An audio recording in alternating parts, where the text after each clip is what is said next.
ഈ തീറ്റ കാരണം കിട്ടിയൊരു പണിയാണ് ഇന്നത്തെ വീഡിയോ. ഇത് വല്ലാത്തൊരു എട്ടിൻ്റെ പണി തന്നെയാണ് നമുക്ക് കിട്ടിയേക്കണത്. നമ്മൾ തീറ്റ ഒന്നും ഇട്ട് കൊടുക്കാണ്ട് കുറച്ച് ദിവസമായി ഈ തീറ്റ പണി വന്നതിന് ശേഷം ഒരാഴ്ചത്തോളം ഉണ്ടാവും.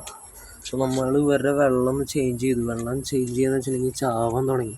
കുറ്റാണ്ട് വെള്ളം ചേഞ്ച് ചെയ്തപ്പോൾ കണ്ട കാഴ്ചയാണ് ഒക്കെ മെലിഞ്ഞ് വെയ്യാണ്ടായ പോലെയാണ് ഇപ്പോൾ പോണത്. ഇപ്പോൾ അനിയനും നോക്കലില്ല തോന്നുന്നു. അപ്പോൾ ഇനി നമ്മൾ തന്നെ നോക്കേണ്ടി വരും. ഒരു സമയത്ത് കഴിഞ്ഞ് ഇതിനോടുള്ള ഇൻട്രസ്റ്റ് പോണതുകൊണ്ടാണ് നോക്കാത്തത്. അപ്പോൾ ഇങ്ങനെയുള്ള പണി കിട്ടുമ്പോഴാണ് നമ്മളൊന്ന് ശ്രദ്ധിക്കുക.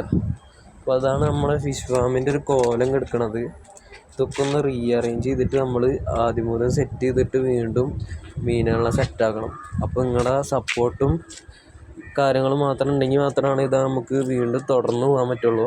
അപ്പോൾ എല്ലാവരും വീഡിയോ കാണുന്നവരെല്ലാവരും ഒന്ന് സപ്പോർട്ട് ചെയ്ത് നിൽക്കുക. ഇന്ന് തന്നെ നമ്മൾ പോയിട്ട് പുതിയ തീറ്റയും കാര്യങ്ങളൊക്കെ വാങ്ങിയിട്ട് മീനിൻ്റെ കാര്യങ്ങൾ ഒന്നുകൂടി സെറ്റാക്കണതാണ്.